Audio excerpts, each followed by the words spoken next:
Hey, this is Kevin with Consumer Reports. I've got my new Ruger precision rifle in 6.5 Creedmoor, which I need to install my new Burris XTR II sight. And to do that, I've decided to use the Burris XTR Xtreme Tactical Rings here in the 34mm matte,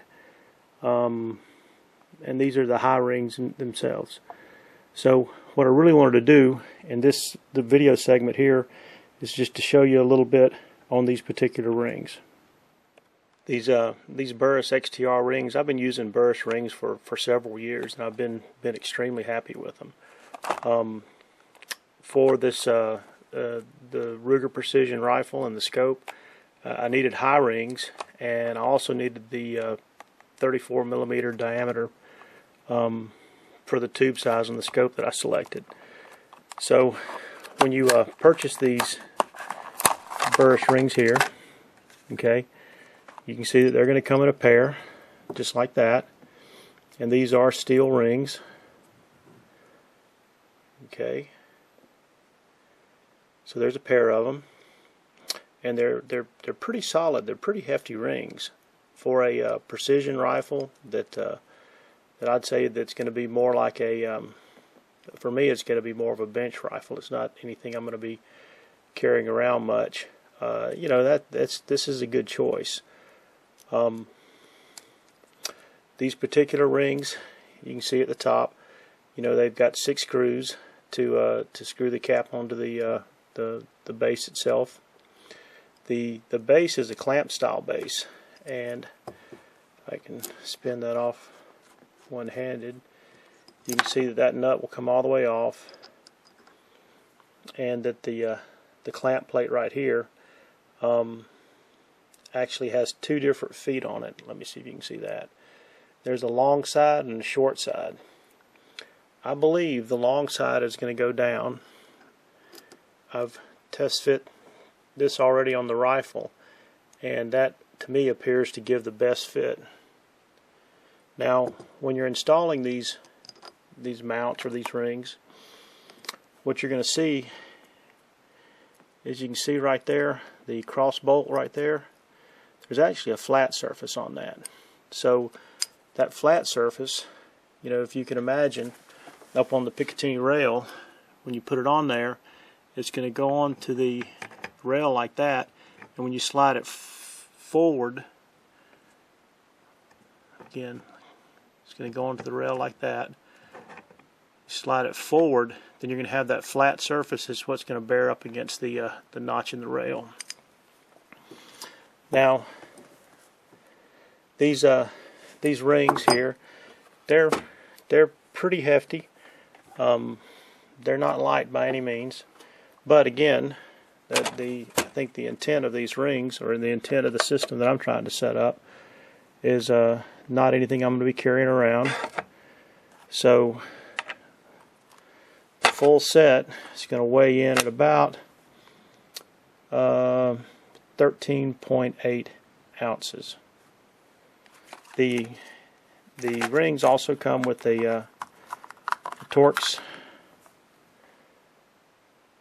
wrench right here, and for tightening the caps. And one of the things that Burris does within their literature is they'll actually give you the torque specifications. So the recommended torque for the base nuts, which are the 1/2 inch nuts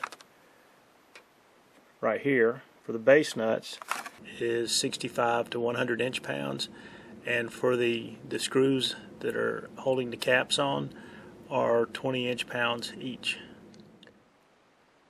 Just to be clear, I wanted to make sure that you guys understood exactly what set of rings I was talking about. And so the model number here, if I can read it with my bifocals, is 420192. Okay, which if you look at the specifications page that I printed out from Burris, you know, you got 420192, 34mm diameter rings. It's 1.5 inches height, steel, and there's 2 of them. And this is for their high height extreme tactical. I'm hoping that was all in focus. But a couple of things to point out when they're talking about 1.5 inches. Let me see if I can do this, switch this around. When they're talking about 1.5 inches, they're talking about the distance from the bottom of that to basically the center of your tube. So you can see that's going to be about 1.5 inches distance. Alright, so the width, they talk about this being the wide with 6 screws. Obviously it has 6 screws, so the wide is going to be about 1 inch wide right there. I'm not sure what the narrow is going to be. Now, when I put this on my rifle, and I put that on my rifle, sorry about that, and then I put the scope up in place like there, what you're looking at is a distance out here in front of around 0.34 inches clearance between the top of the rail and the bottom of your scope on this particular rifle. And also keep in mind that this rifle does have a 20 MO rail here on the top, so there is a little slight down angle to it. Now, just to point out here, if you were to go through and pick out the same set of base and go, well, I wonder if medium would work. Well, for the same medium rings, 34 millimeter, it's 1 inch in height. All right, so there's a 1/2 inch difference. If you would select medium rings, then you could not mount this particular 50 millimeter scope with a 50 millimeter objective lens. So I just put the rings on top of the rail, and I just put them there loosely for now. And what I want to point out is when you're putting them on, you want to make sure that, again, that you've got the orientation so that the flat plate, the flat side of that bolt is up against the lug, which happens to be these nuts are going to be on the left side of the firearm. So you'll push it all the way forward. And also, what I want to point out is that clamp plate. Let me see if here I can show you here. That clamp plate, it's possible to tighten it down with a little bit of misalignment. You can see maybe right there. So what I like to do is push on both sides to make sure that the clamp plate is square against the part of the mount, and then just kind of snug it up with my fingers. See, oh, there I went. We located it.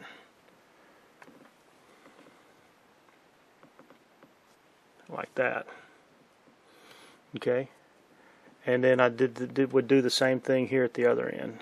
I think I've already done that there. Yep.